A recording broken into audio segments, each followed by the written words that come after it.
प्यारे मित्रों नमस्कार, स्वागत है आपका अपना प्यारा सा YouTube channel Rohit arts and science classes में। आज के इस वीडियो में हम लोग देखने वाले हैं क्लास 10th का गद्य खंड का पहला चैप्टर श्रम विभाजन एवं जाति प्रथा। बहुत ही मज़ेदार तरीके से नए अंदाज में आप लोग अगर जो है ऑनलाइन क्लास जुड़ना चाहते हैं या फिर हमारे जो है कोर्स से जुड़ना चाहते हैं तो दिए गए नंबर जो स्क्रीन पर चल रहा है उस पर संपर्क करिए। आपको जो है हर प्रकार की सुविधा उपलब्ध कराया जाएगा। जिस प्रकार की अगर कोई परेशानी है आप जो है टेक्स्ट मैसेज के रूप में आप कर सकते हैं। तो आइए हम लोग शुरू करते हैं। आज हम लोग इस वीडियो में पूरा कंप्लीट देखेंगे श्रम विभाजन एवं जाति प्रथा। तो आइए चलते हैं। सबसे पहले श्रम विभाजन एवं जाति प्रथा। श्रम विभाजन एवं जाति प्रथा, ये जो चैप्टर है पहला चैप्टर है गद्यखंड का और ये निबंध है। क्या है? तो निबंध है। और इसके जो लेखक है हमारे डॉक्टर भीमराव अंबेडकर। ठीक है, बाबा साहब भीमराव अंबेडकर जो है इसके लेखक हैं। और ये जो चैप्टर है ये लिया गया है एनिहिलेशन ऑफ कास्ट से।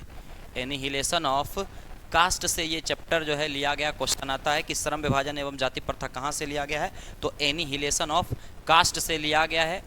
इसके जो लेखक अगर पूछेगा कि श्रम विभाजन एवं जाति प्रथा के लेखक कौन, तो भीमराव अंबेडकर। इनका जन्म कब हुआ, तो 14 अप्रैल 1891 ईस्वी में महू मध्य प्रदेश में एक दलित परिवार में हुआ था। इनका जो जन्म हुआ था महू मध्य प्रदेश में एक दलित परिवार में हुआ था। तो आइए देखिए, लेखक जो है श्रम विभाजन जाति प्रथा के लेखक भीमराव अंबेडकर हैं। इनका जन्म कब हुआ, तो 14 अप्रैल 1891 ईस्वी में मध्य प्रदेश में हुआ था। महू मध्य प्रदेश में, महू जिला था और मध्य प्रदेश जो है, और एक दलित परिवार में हुआ था। इनका मृत्यु जो है 6 दिसंबर 1956 ईस्वी में दिल्ली में ही हुआ था। सोचिए, ये जो है एक दलित परिवार में जन्म लिए। इनके साथ काफ़ी जो है भेदभाव किया गया, प्रताड़ित किया गया समाज के द्वारा। फिर भी इन्होंने क्या किया कि अपने मेहनत और शिक्षा के बदौलत ये उस मुकाम को हासिल किए कि आज जो है अच्छे घराने के लोग और पढ़े लिखे भी उस स्थान पर पहुंचने की जो है इच्छा रखते हैं। लेकिन फिर भी वो जो उपलब्धि इन्होंने प्राप्त किया वो प्राप्त करना आसान नहीं है।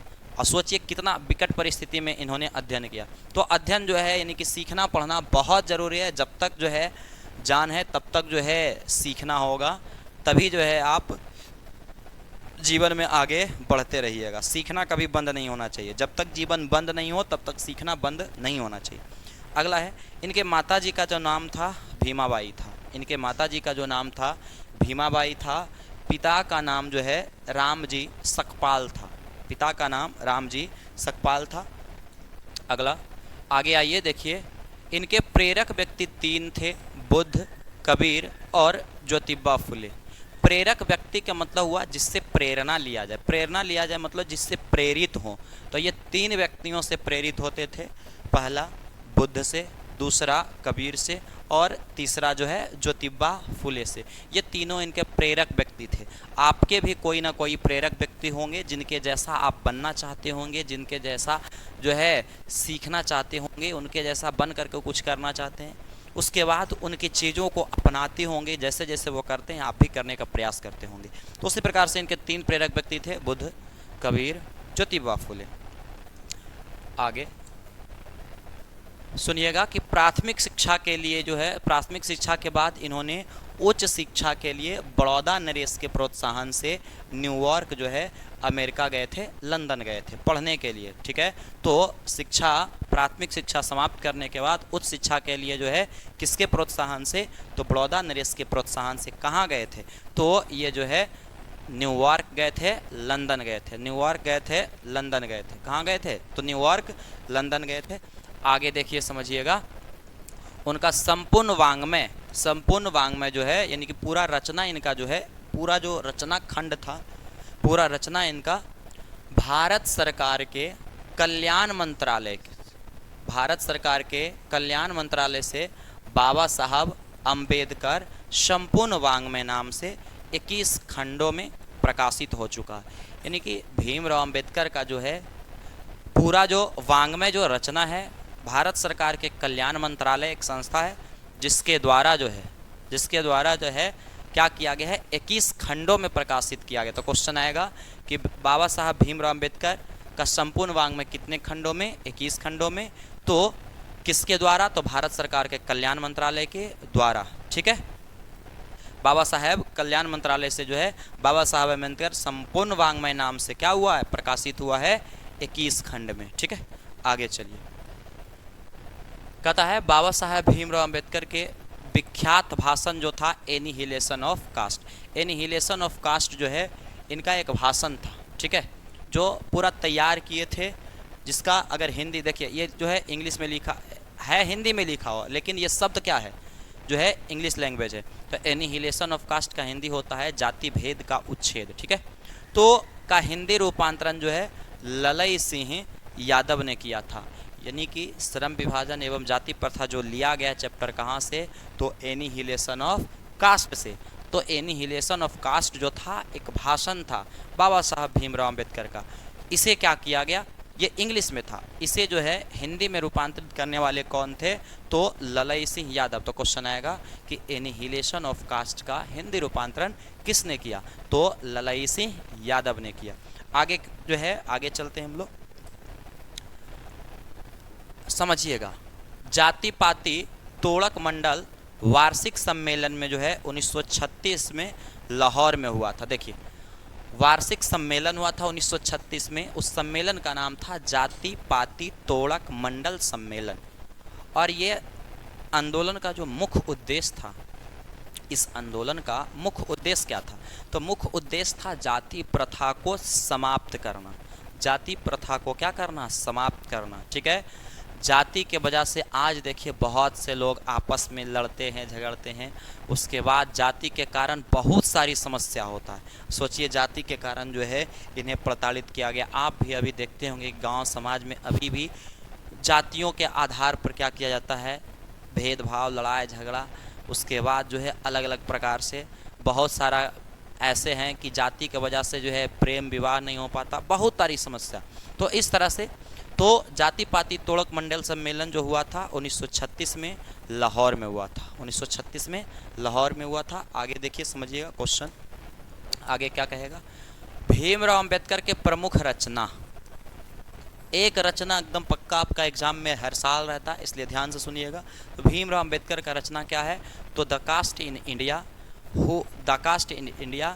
Who are they, thoughts on linguistic status, their mechanism, who are Sudraj, the rise and fall of the Hindu women, genesis and development, Buddhism and communism, annihilation of caste, the untouchables, Buddha and his Dhamma। सुनिएगा, the caste in India, their mechanism, who are they, who are Shudras. दो गो देखिए, who are they, who are Shudras. ठीक है, Buddhism and communism, Buddha and his Dhamma. मतलब इस तरह से लाइन से आप क्या करिएगा, जैसे आपको सुविधा होगा एक बार लिख करके आपको क्या कर जाना है? तो याद कर जाना है। लिख करके क्या कर जाना है? तो याद कर जाना है। ठीक है, समझिएगा। तो the caste in India, the caste in India, देखिए ऐसे हम बैठा के आपको याद करवा देते हैं, जैसे हम याद करवा रहे हैं वैसे याद करिएगा तो आसान होगा थोड़ा। तो the caste in India, their mechanism, who are they, who are Shudras. Language एक जैसा इसलिए। The caste in India, their mechanism, who are they, who are Shudras, Buddhism and communism, Buddha and his Dhamma, Buddha and his Dhamma, और एनिहिलेशन ऑफ कास्ट। उसके बाद thoughts on linguistic states, the untouchables, genesis and development, the rise and fall of the Hindu women. इस प्रकार से आप देखिए रचना क्या है कि एक बार में आपको याद नहीं होगा। तो रचना याद कैसे होगा सर? तो आपको बढ़िया से लिखना होगा और क्या करना है कि दो या चार गो करके आपको याद करना है। एक बार में पूरा नहीं याद करना है, मात्र 4 गो याद कर जाइए, फिर 4 गो याद कर जाइए, और बार बार जो है ऐसे ही याद करिएगा, फिर रिवीजन मारते मारते हो जाएगा। दूसरी बात, जब आप सेट प्रैक्टिस करिएगा तब सेट प्रैक्टिस में आपको क्या होगा कि पूरा जो है पता चल जाएगा, अच्छा ये रचना उनका है, ऐसे होगा। अब देखिए हम लोग जो है अभी परिचय देख लिए हैं, अब समझते हैं चैप्टर। और चैप्टर को इस तरह से समझेंगे कि मज़ा आ जाएगा। अगर चैप्टर आप सही से समझते हैं, अगर आप चैप्टर सही से समझते हैं तो आपको जो है क्वेश्चन आंसर आपको रटना नहीं पड़ेगा, बिल्कुल इसी से आंसर याद हो जाएगा। तो आइए जो है चलते हैं। इसके बाद जो है हम लोग फिर इसका सब्जेक्टिव देखेंगे, फिर इसका ऑब्जेक्टिव देखेंगे। ठीक है, कंप्लीट वीडियो होने वाला है ये। चलिए आइए, चैप्टर का नाम क्या है, श्रम विभाजन और जाति प्रथा। इसके लेखक भीमराव अम्बेडकर हैं और जो है ये लिया गया है एनिहिलेशन ऑफ कास्ट से। देखिएगा, तो यह पहले हम लोग पढ़ते हैं उसके बाद समझाते हैं। यह विडंबना की बात है कि इस युग में भी जातिवाद के पोषकों की कमी नहीं है। इसके पोषक कई आधारों पर इसका समर्थन करते हैं। समर्थन का एक आधार यह कहा जाता है कि, देखिए सुनिएगा, कह रहे हैं कि इस युग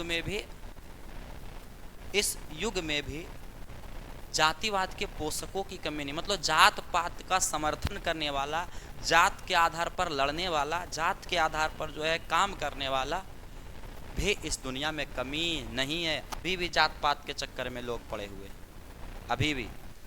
ये विडंबना की बात है, उपहास की बात है, मजाक की बात है, बेइज्जती की बात है कि लोग पढ़े लिखे हैं, समझदार हैं, फिर भी जात पात के चक्कर में आज भी पड़े हुए हैं। आगे देखिए, तो जो जात पात का जो समर्थन करते हैं वो किस आधार पर जाति का समर्थन कर रहे हैं, तो पहला आधार कह रहा है कि आधुनिक सभ्य समाज कार्यकुशलता के लिए श्रम विभाजन को आवश्यक मानता। पहला इसका आधार क्या है कि मतलब जाति प्रथा कैसे सही है, तो पहला मान रहा है कि काम जो है, काम में कार्यकुशल हो जाए कोई भी व्यक्ति, मतलब काम कार्यकुशल के मतलब काम को करने के लिए बहुत अच्छा से सीख जाना, ठीक है, उसमें उसे कार्यकुशलता कहेंगे। तो कार्यकुशल हो जाए किसी काम को करने में, इसके लिए बल क्या करिए, श्रम को बांट दीजिए, मतलब उस काम को बांट दीजिए, काम को सौंप दीजिए ना, और सौंप दीजिएगा तो उस काम को करते करते वो उस कार्य में कुशल हो जाएगा। ये हद तक बात सही भी है कि अगर एक ही काम को अगर लगातार जो है किया जाए तो उस काम को करने में क्या हो जाएगा, कुशल हो जाएगा। जैसे कि अगर हम पढ़ा रहे, लगातार पढ़ाते पढ़ाते काफ़ी सुधार हो रहा है, पहले के वीडियो में और अब के वीडियो में काफ़ी सुधार, तो ये बात हद तक सही भी है। लेकिन आगे देखते हैं। और चूंकि जाति प्रथा भी श्रम विभाजन का ही दूसरा रूप है, इसलिए इसमें कोई बुराई नहीं है। यही बात गलत बोल दिया, कह रहा है कि जाति प्रथा भी श्रम विभाजन का ही दूसरा रूप है, मतलब जाति प्रथा भी काम को ही बांटता है। तो काम बांटना अगर सही है तो जाति बांटना भी क्या है, सही है, इसमें कोई बुराई नहीं है। इस आधार पर जाति का यह समर्थन कर रहे हैं जातिवाद के पोषक। इस तर्क के संबंध में पहली बात तो यही आपत्तिजनक है कि जाति प्रथा श्रम विभाजन के साथ साथ श्रमिक विभाजन का भी रूप लिए हुए। आपत्ति की बात है कि आज जो है श्रम विभाजन के साथ साथ श्रमिक विभाजन का रूप लिए हुए जाति प्रथा जो है काम तो बांटता ही है, लेकिन काम बांटने के साथ साथ आदमी को भी तो बांट देता है। ये अलग जात है, ये अलग जात है, ये अलग जात है, यही काम ही तुमको करना है, दूसरा काम नहीं कर सकते। इस तरह से आदमी भी बट जाता है, फलना जात, चिलना जात, ढकना जात, ऐसे करके, ठीक है। तो जात पात बट जा रहा है।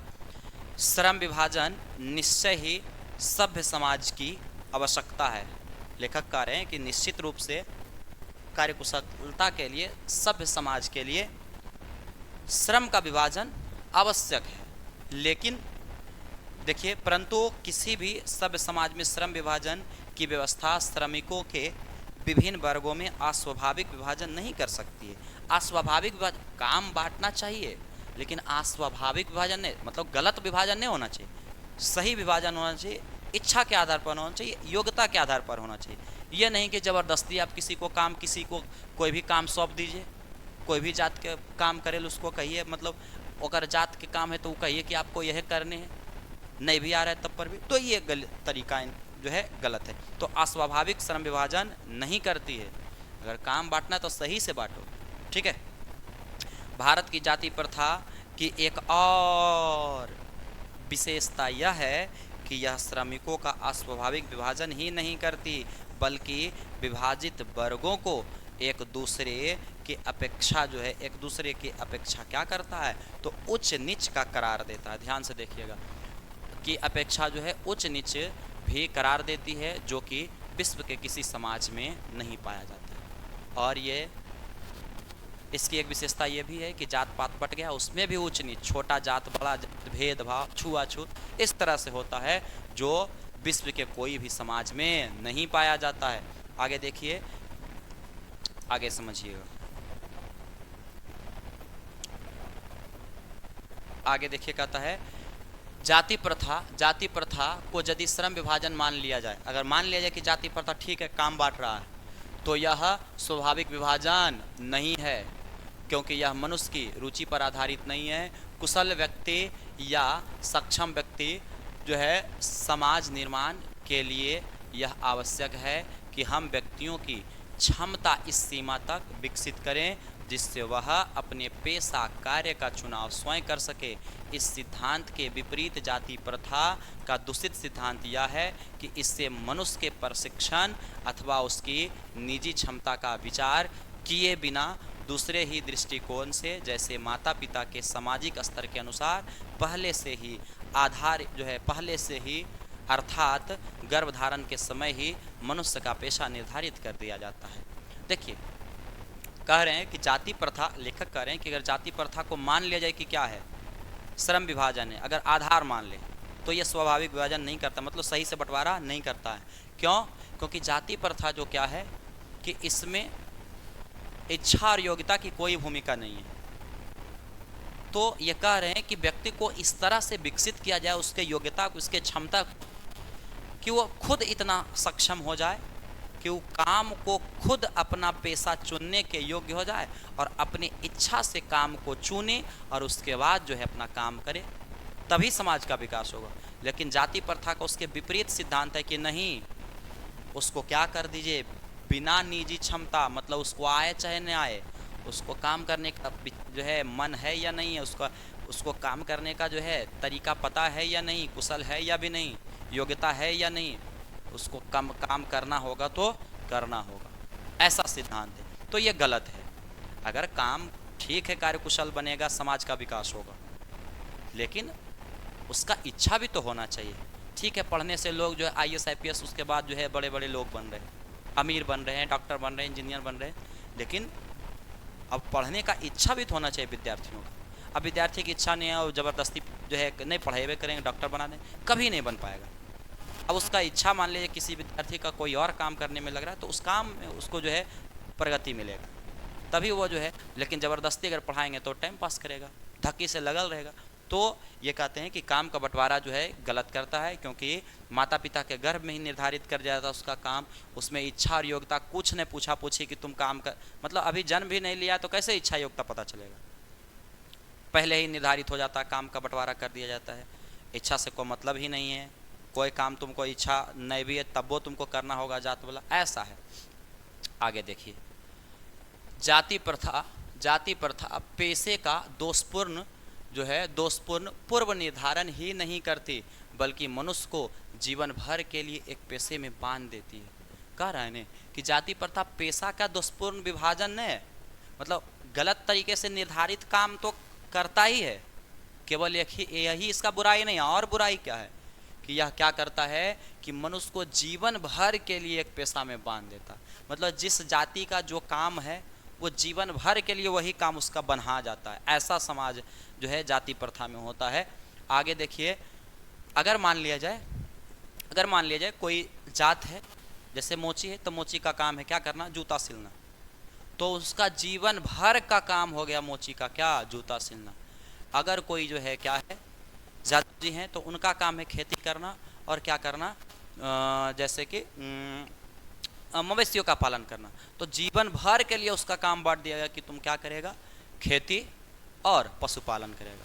अगर कोई कुशवाहा जी हैं, खेती करना जम के बढ़िया से जो है सब्जी उब्जी उपजाना, तो वही काम फिक्स है। अगर मान लीजिए कोई कुम्हार है, प्रजापति, तो उनका काम है मिट्टी का बर्तन बनाना, तो मिट्टी का बर्तन ही बनाना है जीवन भर, ऐसा है। बताइए, तो कहता है कि जीवन भर के लिए एक पेशा में बांध देती है, भले ही पेशा अनुपयुक्त या अपर्याप्त होने के कारण वह भूखे मर जाए, मतलब वो काम सही है या नहीं है उससे कोई मतलब नहीं, वो काम से पेट भरेगा कि नहीं, मतलब कुछ फायदा होगा कि नहीं, उससे कोई मतलब नहीं है, बस जो काम बांध दिया है जो बांध दिया। जैसे मान लीजिए कोई मिट्टी का बर्तन बनाने वाले लोग हैं, अब वो मिट्टी का बर्तन नहीं बिक रहा है, फिर भी आपको मिट्टी का बर्तन ही बनाना है, दूसरा काम नहीं करना, तो बताइए औसा में इंसान मर ही जाएगा ना भूखा। ठीक है। अगर खेती कर रहे हैं, कोई खेती जो है पूरा हो ही नहीं रहा है खेती जिस इलाका में, फिर भी उसको खेती करने के लिए कहेगा तो क्या होगा, समाज मरबे करेगा इंसान बेचारा भूखा।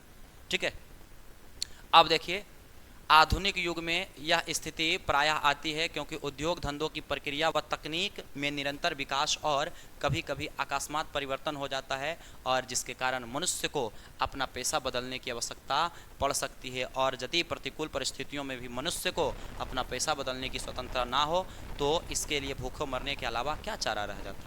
अब प्रतिकूल परिस्थिति आ गया, विकास हुआ, परिवर्तन आया, तो वैसे समय में हम लोग को बहुत सारा काम बदलना पड़ता है। ठीक है, जैसे देखिए अभी ऑफलाइन पहले केवल चलता था क्लास, लेकिन अब क्या हुआ, परिस्थिति बदला, समय बदला, तो ऑनलाइन भी पढ़ाना पड़ रहा। और जो शिक्षक केवल ऑफलाइन में ही है तो धीरे धीरे वो देखिए वो क्या हो रहे हैं, ऑफलाइन में ठीक है फेमस है, लेकिन आपको ऑनलाइन भी आना होगा तभी आप हम बरकरार रहिए। तो ये क्या है, जैसे समय बदला तो आपको भी बदलना पड़ेगा। लेकिन इसमें कहता जाति प्रथा नहीं, आपका जो काम फिक्स हो गया वही करिए, काम बदलने की अनुमति नहीं देता है। अगर आवश्यकता जरूरत है कि काम बदला जाए फिर भी नहीं। हिंदू धर्म की जाति प्रथा किसी व्यक्ति को ऐसा पेशा चुनने की अनुमति नहीं देता है जो उसका पैतृक पेशा ना हो, भले ही वह उसमें पारंगत हो। इस प्रकार पेशा परिवर्तन की अनुमति ना देकर जो है पेशा परिवर्तन जो है कि अनुमति ना देकर जो है जाति प्रथा भारत में बेरोजगारी का एक प्रमुख और प्रत्यक्ष कारण बनी हुई। मतलब ये काम बदलने की अनुमति नहीं देता है, जिसके कारण जो है जाति प्रथा आज क्या है, तो गरीबी, भुखमरी, बेरोजगारी की समस्या बनी हुई है। अब आदमी जो है काम बदलना चाह रहा है और काम बदलने मिल ही नहीं रहा, समाज के लोग करने ही नहीं देगा, तो क्या होगा, बेचारा भूखल मरेगा। ठीक है, आगे देखिए अगला जो है समझिएगा। इस प्रकार हम देखते हैं कि श्रम विभाजन की दृष्टि से भी जाति प्रथा गंभीर दोष से युक्त है। मतलब श्रम विभाजन की दृष्टि से भी जाति प्रथा गलत है। जाति प्रथा का श्रम विभाजन मनुष्य की स्वेच्छा पर जो है निर्भर नहीं रहता है। मनुष्य की व्यक्तिगत भावना या व्यक्तिगत रुचि का इसमें कोई स्थान अथवा महत्व नहीं रहता। अभी हम बताए कि इसमें व्यक्ति का इच्छा, योग्यता, रुचि से कोई मतलब नहीं है। ठीक है, इस आधार पर हमें जो है यह स्वीकार करना पड़ेगा कि आज के उद्योगों में गरीबी और उत्पीड़न से भी बड़ी समस्या जो है, गरीबी और उत्पीड़न इतनी बड़ी समस्या नहीं जितनी यह कि बहुत से लोग निर्धारित कार्य को अरुचि के साथ केवल व्यवस्थावश करते हैं। गरीबी और उत्पीड़न से भी ज़्यादा समस्या अगर है तो जाति प्रथा में अब मन नहीं है और धक्के से जो है कर रहे हैं आप किसी काम को, तो काफ़ी पीड़ा होगा। मतलब उससे एकदम लगेगा कि अब क्या करें, एकदम मर जाए, इससे बढ़िया रहेगा कि मर जाए। कभी कभी देखते होंगे आप लोग, गरीब इंसान बेचारा नहीं मन है एकदम काम करने का, एकदम गरीब है बेचारा। आप लोग देखते होंगे किन्हीं किन्हीं का पिता होंगे, आप लोग वीडियो देख रहे हैं, हमारे समाज के लोग होते हैं, इतना गरीब होते बेचारा कि खेत में काम कर रहे हैं, किसी के यहाँ आटा ढो रहे हैं, तबीयत खराब है, मन नहीं कर रहा है, लेकिन फिर भी धक्की से कर रहे हैं काम। एकदम पूछिएगा तो दिल जो है एकदम कांप जाएगा। तो वैसे स्थिति में जो है अगर काम करना पड़ेगा तो बताइए कैसा लगेगा इंसान को, जब वो वक्त याद आएगा कैसा लगेगा। तो इस तरह से जो है जाति प्रथा में होता है कि मतलब इच्छा योग्यता, मतलब इच्छा है या नहीं है, आपको करना है तो करना है, ये हाल है। ठीक है, तो इसलिए आप लोग भी जो है, हम लोग साधारण परिवार से लोग हैं, आपके परिवार, माता पिता, बहुत से ऐसे लोग काम करते हैं, तो उनके जो है इस मेहनत को समझिए। और आप लोग जिस काम को कर रहे हैं उस काम को एकदम जी जान से लगा के, अरे पढ़ रहे हैं तो ऐसा पढ़िए कि गांव समाज के लोग आपका रिजल्ट देखें और खुश हो, और माता पिता का जो है रिजल्ट जब आए तो माता पिता का छाती जो है गर्व से चौड़ा हो जाए और छाती तान के चलें गांव समाज में और कहें कि नहीं मेरा बेटा टॉप किया है, इतना अच्छा बेहतर नंबर लाई। ठीक है, तो आगे देखिए समझिए। तो इतना मतलब अरुचि हो के साथ व्यवस्थावश करना मतलब काफ़ी दुख होना। ठीक है, ऐसी स्थिति स्वभावतः मनुष्य को दुर्भावना से जो है ग्रस्त करके टालू काम करने और कम काम करने के लिए प्रेरित करती है। अब इच्छा नहीं है, ज़बरदस्ती कोई काम करवाइएगा किसी से तो काम करेगा बेचारा, टाल मटोल करते रहेगा। जे काम 1 घंटा का उसको 4 घंटा में करेगा, घिंचते रहेगा।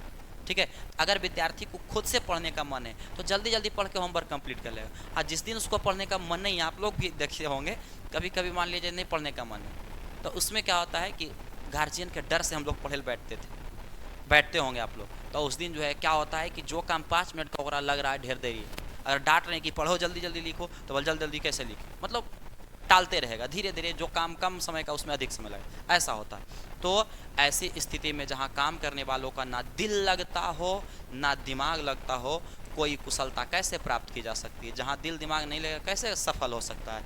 अतः यह निर्विवाद रूप से सिद्ध हो जाता है कि आर्थिक पहलू से भी जाति प्रथा हानिकारक प्रथा है, क्योंकि यह मनुष्य की स्वाभाविक जो है प्रेरणा, रुचि व आत्मशक्ति को दबाकर उन्हें अस्वाभाविक नियमों में जकड़कर निष्क्रिय बना देती है, मतलब दुर्ग्रसित कर देता है मन से बेचारा, फिर उसको हार लगता है, कुछ करे मन नहीं करेगा, और जो उसके अंदर का जो टैलेंट है, जिस काम को वो करना चाहता है वो करने नहीं दिया जाता, वो भी बेचारा दब जाता है, वो हुनर जो है छिप जाता है, मर जाता है एक तरह से। ठीक है, आगे देखिए, समझिए,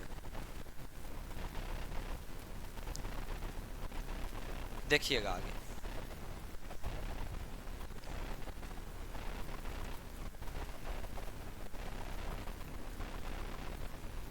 अब मैं समस्या के रचनात्मक पहलू को लेता हूँ।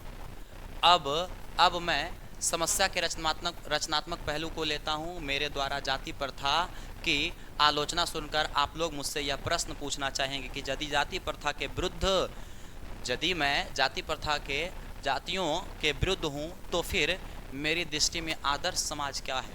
मतलब जाति प्रथा के बारे में ये कमियां बताए लेखक, तो अब कह रहे हैं कि अब हमसे सवाल आप लोग करिए कि अच्छा आप जाति प्रथा का विरोध कर रहे हैं, तो अब आप बताइए कि कैसा होना चाहिए समाज हमारा, बताइए, उसी के अनुसार हम लोग सुधारेंगे। मतलब ऐसा, तो ये खुद कह रहे हैं कि हम जाति प्रथा के बारे में इतना गलत बोलें तो सही क्या हो सकता है, समाज कैसे सही हो सकता है? तो उसके बारे में ये बताते हैं कि मेरा उत्तर होगा कि मेरा आदर्श समाज स्वतंत्रता, समानता, भ्रातृत्व पर आधारित होगा। बल मेरा जो समाज होना चाहिए उसमें स्वतंत्रता मिलना चाहिए सभी को, समानता, समता मिलना चाहिए, सबको बराबरी का अधिकार मिलना चाहिए, भ्रातृत्व का भाव होना चाहिए, भाईचारा होना चाहिए लोगों में। क्या यह ठीक नहीं है? भ्रातृत्व अर्थात भाईचारे में किसी को क्या आपत्ति हो सकती है? किसी भी आदर्श समाज में इतनी गतिशीलता होनी चाहिए जिससे कोई भी वांछित परिवर्तन समाज के लिए एक छोर से दूसरे छोर तक संचारित हो सके।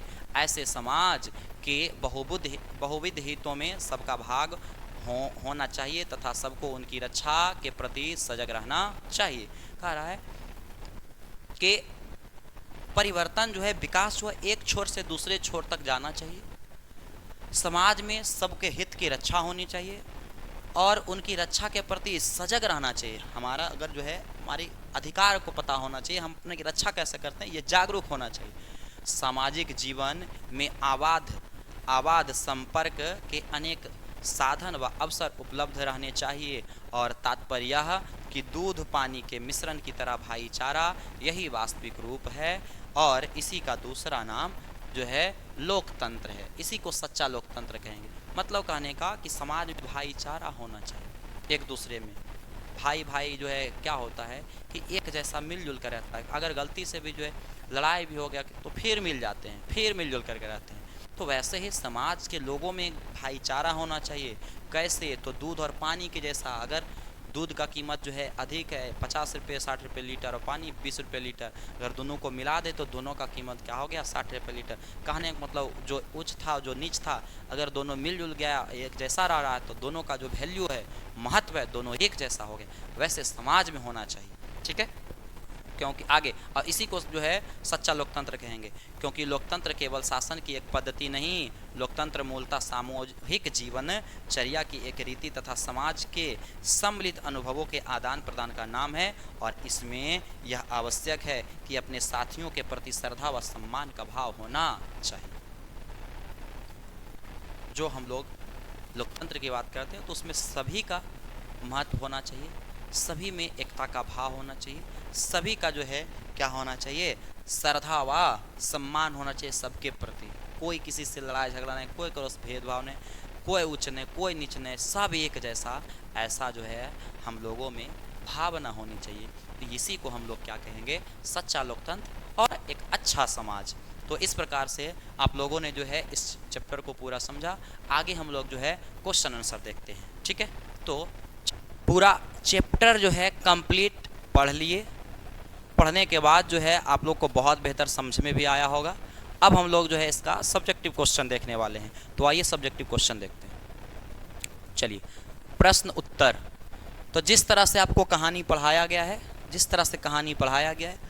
कहानी के आधार पर ही इस क्वेश्चन को लिखा गया, आंसर को लिखा गया, ताकि आपको याद ना करना पड़े, बहुत ज़्यादा रटना ना पड़े। ठीक है, तो देखिए, लेखक किस विडंबना की बात करते हैं, विडंबना का स्वरूप क्या है।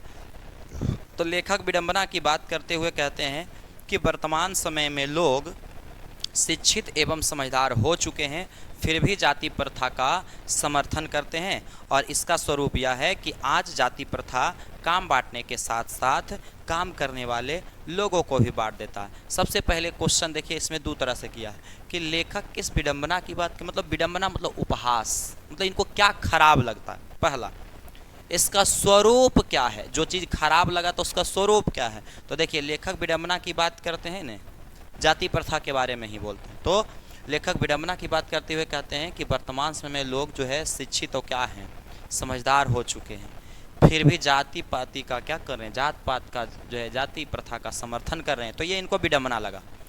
विडंबना का स्वरूप क्या है, तो इसका स्वरूप यह है ना कि आज जाति प्रथा काम तो बांटता ही है, साथ साथ में काम करने वाले लोगों को भी बांट देता है, अलग अलग वर्ग में बांट देता है।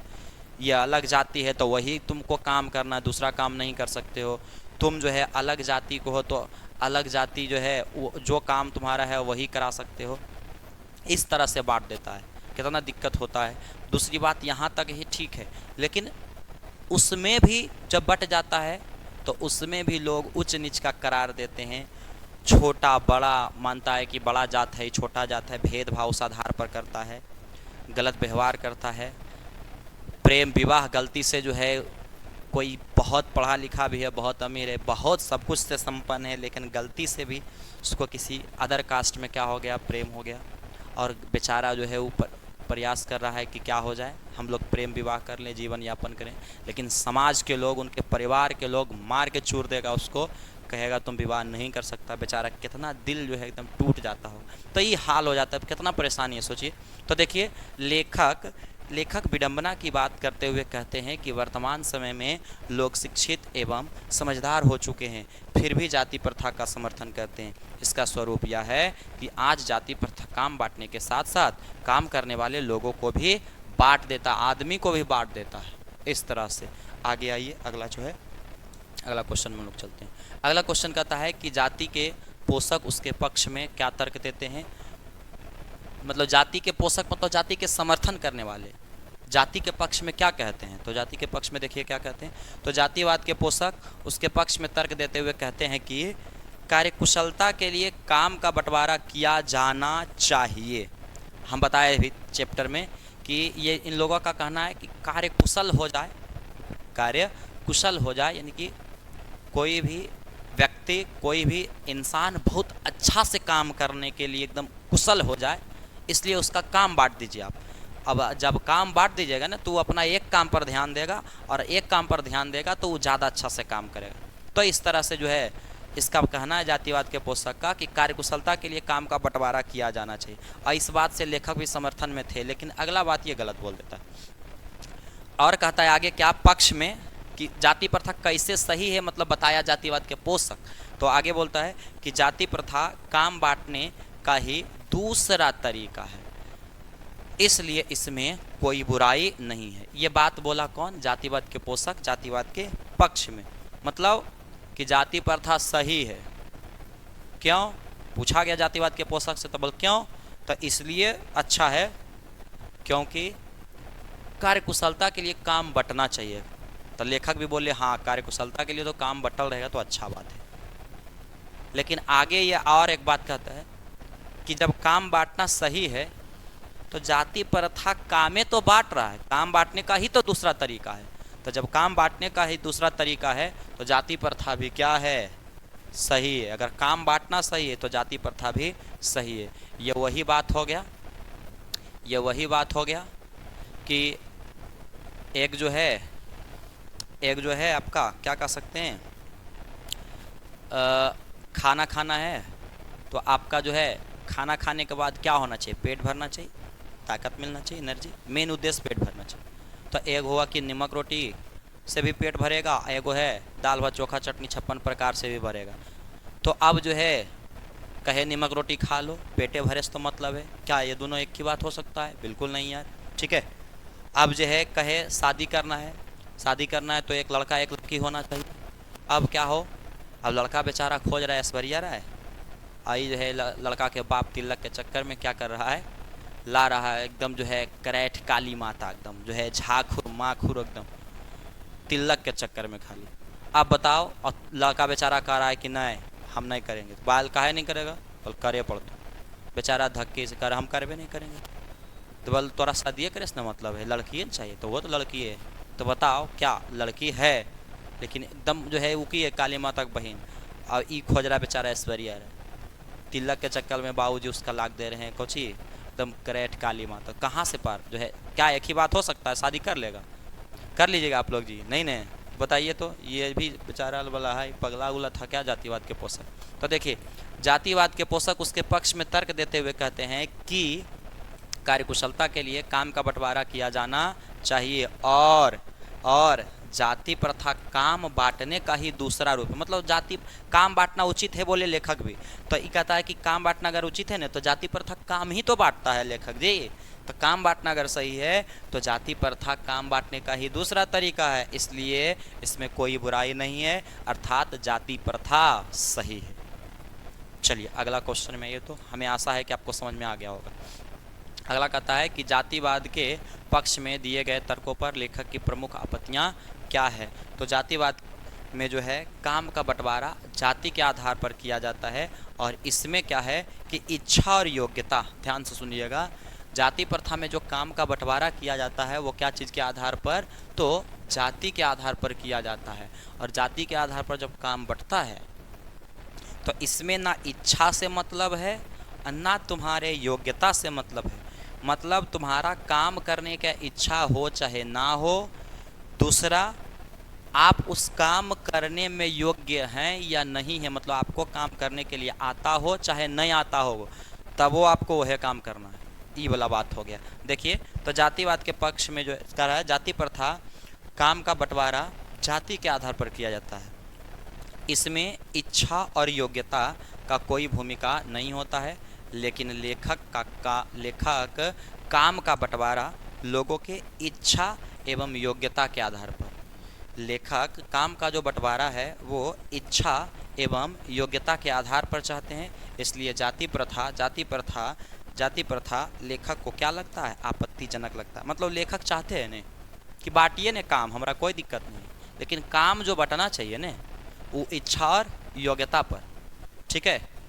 बाबूजी शादी करिए ना कोई दिक्कत नहीं, लेकिन जो लड़की है वो चाहे तिलक दे चाहे नहीं तो चलेगा, छोड़ दीजिए, तिलक दिया तो ठीक, नहीं दिया तब वो ठीक, लेकिन लड़की चाहिए कि ऐश्वर्या है तब शादी करें। मतलब ये वाला बात हो गया एक तरह से, ठीक है। मतलब कहने का जातिवाद के पोषक कारण है काम का बंटवारा जाति के आधार पर करो, इच्छा उच्छा से कोई मतलब नहीं है। जब जात काम बांट के दे देंगे तो अपनी इच्छा हो जाएगा काम करे के, धक किस करेगा जैसे करे, लेकिन करना पड़ेगा उसको। लेकिन लेखक कहते हैं नहीं यार, काम जब बांट ही रहे हो तो इच्छा से बांटो, जिसको जौन सा काम अच्छा लगेगा वो अपना काम चुन लेगा और फिर उसके बाद उसी के आधार पर काम करेगा, कोई जात रहे।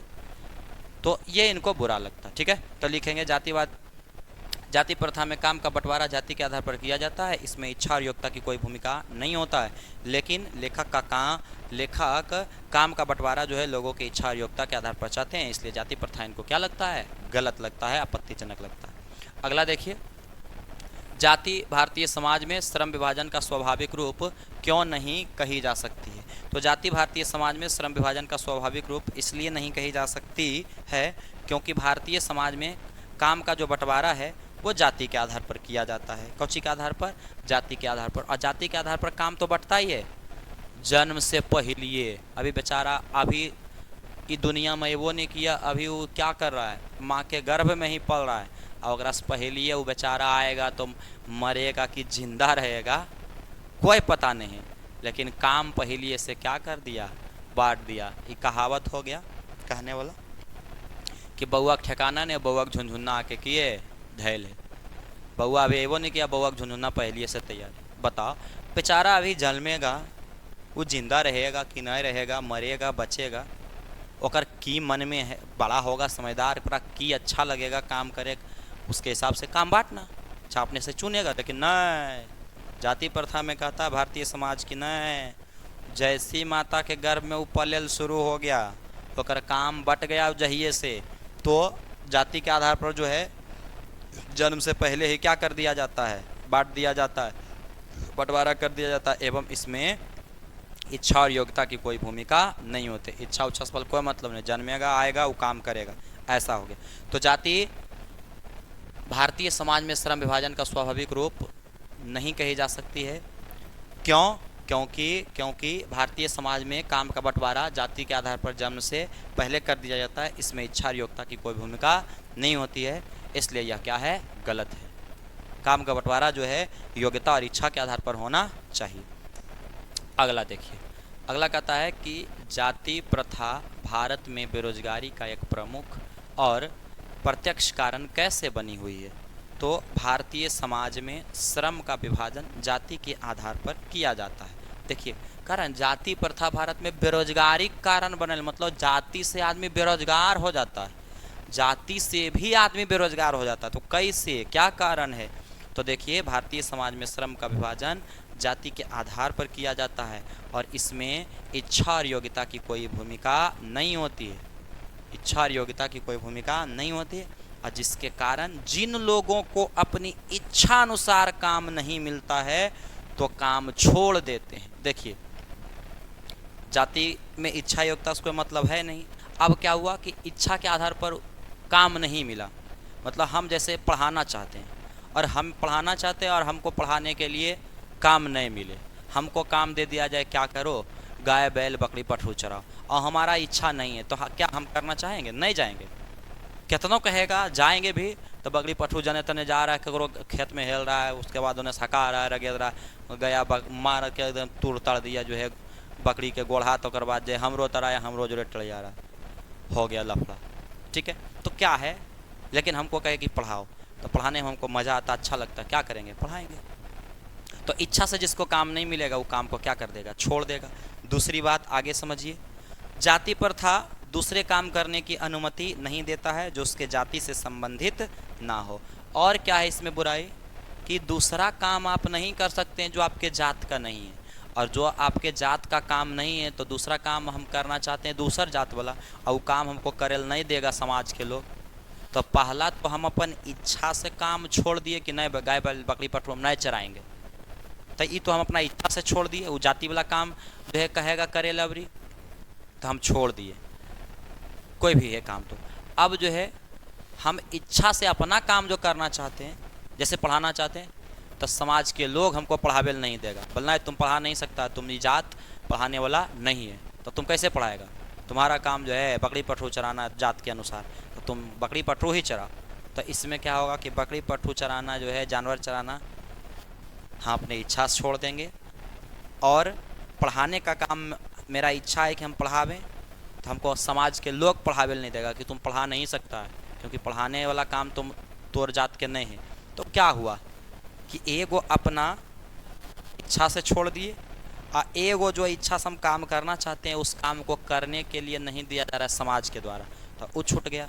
तो इस तरह से अब क्या होगा, जिसके कारण लोग क्या होंगे, बेरोजगार हो जाएंगे। बेचारा एक तरफ जाति वाला काम अपन मर्जी से नहीं करेगा, और एक तरफ जो करेल चाहेगा समाज के लोग करेल नहीं देगा, तो बेरोजगार हो जाएगा। फिर से देखिए समझिए, समझिए, कहता है कि भारतीय समाज में श्रम विभाजन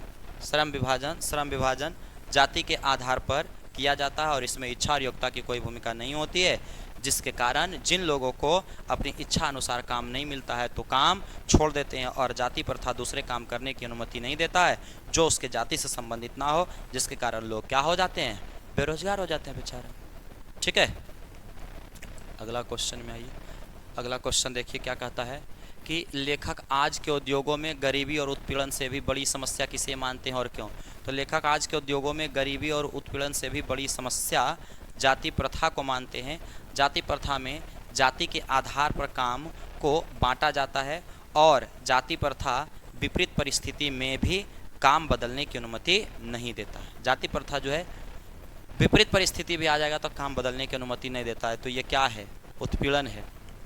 लेखक आज के उद्योगों में गरीबी और उत्पीड़न से भी बड़ी समस्या जाति प्रथा को मानते हैं। जाति प्रथा में जाति के आधार पर काम बांटा जाता है और जाति विपरीत परिस्थिति में भी काम बदलने की अनुमति नहीं देता है। तो अब विपरीत परिस्थिति आ गया, जैसे मान लीजिए आप लोग देखे होंगे पहले के ज़माने में क्या होता था कि फ़ोन से आसपास के गांव में जो है, आपके गांव में फ़ोन से बतियाता था लोग तो पैसा देता था, वो दुकान चलता था फ़ोन से बतियावे वाला। लेकिन अब जो दुकान वो चला रहे थे अब सबके घर घर फ़ोन हो गया। अब बताओ दुकान कोई खोलेगा कि आइए या बैठ के बतियाइए? कोई जाना चाहेगा?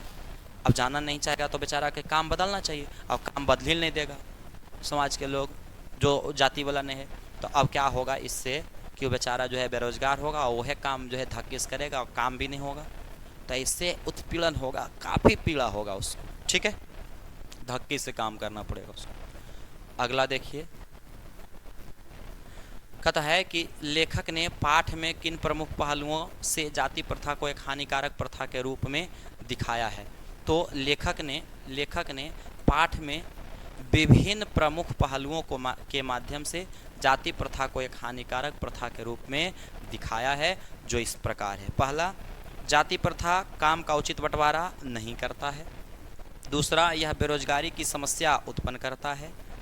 तीसरा, जाति प्रथा में जाति के आधार पर भेदभाव किया जाता है। जाति प्रथा में जाति के आधार पर भेदभाव किया जाता है। अगला हो गया, यह लोकतंत्र का स्वाभाविक स्वरूप नहीं कही जा सकती है। लोकतंत्र कहता है कि समाज के सभी वर्ग समान हैं, लेकिन क्या जाति प्रथा में ऐसा होता है? तो नहीं होता है। तो लोकतंत्र के स्वाभाविक रूप नहीं कही जा सकती है। अगला चलते हैं हम लोग। अगला कहता है कि सच्चे लोकतंत्र की स्थापना के लिए लेखक ने किन विशेषताओं को आवश्यक माना है। सच्चे लोकतंत्र के स्थापना के लिए लेखक ने किन विशेषताओं को आवश्यक माना है। तो सच्चे लोकतंत्र की स्थापना के लिए लेखक ने निम्नलिखित विशेषताओं को आवश्यक माना है, जो इस प्रकार है। सभी लोगों को समान अधिकार, समान न्याय और विकास का समान अवसर मिलना चाहिए, अर्थात दूध और पानी के मिश्रण के समान भाईचारे का स्वरूप ही सच्चे लोकतंत्र कही जा सकती है। लोकतंत्र कहता ही है कि समाज के सभी वर्ग क्या होना चाहिए? स्वतंत्रता, समानता और भाईचारा होना चाहिए, ठीक है, मतलब सब एक समान। तो सभी लोगों को समान अधिकार मिलना चाहिए, सभी लोगों को समान न्याय मिलना चाहिए। अगर मान लीजिए कोई गलत किया, अमीर आदमी हो, गरीब आदमी हो, कोई भी जात के हो, कोई भी धर्म के हो, अगर गलत किया तो सबके लिए सज़ा एक होना चाहिए। मान लीजिए कोई मर्डर किया तो मर्डर किया तो गलत है, तो कोई भी मर्डर करे अगर सज़ा उसका फांसी है तो कोई भी जात का हो तो फांसी दिया जाना चाहिए। तो इस तरह से होना चाहिए, ठीक है। तो समान अधिकार, समान न्याय और विकास के लिए समान अवसर मिलना चाहिए, अर्थात दूध और पानी को जैसे मिला देते हैं, तो जैसे दूध का कीमत अधिक होता है और पानी का कीमत कम, और दोनों मिल जाता है तो दोनों को कीमत क्या हो जाता है? सेम, कोई महंगा नहीं कोई सस्ता नहीं, मतलब बराबर। तो वैसे ही समाज में ऊंच नीच है फिर भी, लेकिन क्या होना चाहिए? भाईचारा होना चाहिए। नहीं पता चलना चाहिए कि कोई ऊंच नीच है, सब में तालमेल, भेदभाव कुछ नहीं होना चाहिए, एकदम मिलजुल करके रहना चाहिए, एकदम भाई के जैसा, ठीक है। भाई कैसा भी होता है तो मिलजुल करके रहते कि नहीं, वैसे ही समाज के लोग आपस में होना चाहिए, तो उसे हम क्या कहेंगे? सच्चे लोकतंत्र कहेंगे। चलिए अब हम लोग जो है, अब हम लोग इसका ऑब्जेक्टिव देखेंगे। चलिए आइए देखिए, समझिएगा। क्वेश्चन नंबर फर्स्ट कहता है कि श्रम विभाजन और जाति प्रथा पाठ बाबा साहब के किस भाषण का संपादित अंश है, मतलब ये लिया कहाँ से गया है? तो the caste in India, their mechanism, genesis and development, annihilation of caste, who are Shudras. तो ये लिया गया है एनिहिलेशन ऑफ कास्ट से। अगला क्वेश्चन में आइए, अगला क्वेश्चन में आइए। चलिए अगला क्वेश्चन देखिए, कहता है कि श्रम विभाजन और जाति प्रथा के लेखक कौन है। तो श्रम विभाजन एवं जाति प्रथा के लेखक आप लोग कमेंट में करिएगा कौन है, तो भीमराव अंबेडकर। अगला क्वेश्चन देखिए, कहता है श्रम विभाजन भीमराव अंबेडकर का जन्म जो है कब हुआ? तो 14 अप्रैल 1891 ईस्वी, 14 अप्रैल 1891 ईस्वी में हुआ था। डॉक्टर अंबेडकर का जन्म किस राज्य में हुआ था? तो डॉक्टर भीमराव अंबेडकर का जन्म जो हुआ था महू मध्य प्रदेश में, महू मध्य प्रदेश में, महू मध्य प्रदेश में। अगला क्वेश्चन, भीमराव अंबेडकर की मृत्यु कब हुआ था? भीमराव अंबेडकर का मृत्यु कब हुआ था? तो दिसंबर 1956, 6 दिसंबर, ठीक है, 6 दिसंबर 1956 ईस्वी को हुआ था। अगला क्वेश्चन में आइए, भीमराव अंबेडकर के चिंतन और रचनात्मकता के मुख्यतः कितने प्रेरक व्यक्ति थे? प्रेरक व्यक्ति कितने थे इनका? तो 3 थे। कौन कौन? तो बुद्ध, कबीर, ज्योतिबा फुले। ज्योतिबा फुले, बुद्ध, कबीर और ज्योतिबा फुले इनके प्रेरक व्यक्ति थे। अगला देखिए, डॉक्टर भीमराव अंबेडकर किस वर्ग के परिवार में जन्म लिए थे? तो ये जो है दलित वर्ग में जन्म लिए थे। अगला क्वेश्चन, जातिवाद के पोषकों द्वारा श्रम विभाजन किसका दूसरा रूप माना जाता है? तो जाति प्रथा जो है, जाति प्रथा जातिवाद के पोषकों के द्वारा श्रम विभाजन का दूसरा रूप किसे माना जाता है? तो जाति प्रथा को। किसे माना जाता है? तो जाति प्रथा को। जाति प्रथा किस प्रकार का श्रम विभाजन है?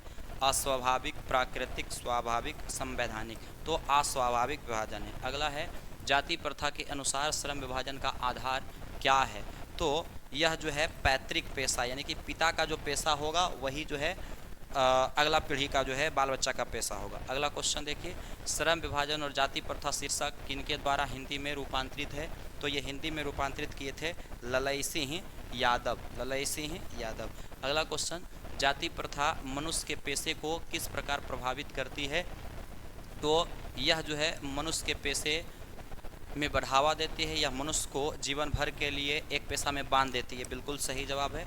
उसके बाद आगे देखिए, यह मनुष्य को रोजगार उन्मुखी बनाता, मतलब रोजगार दिलाता है, ये गलत बात है।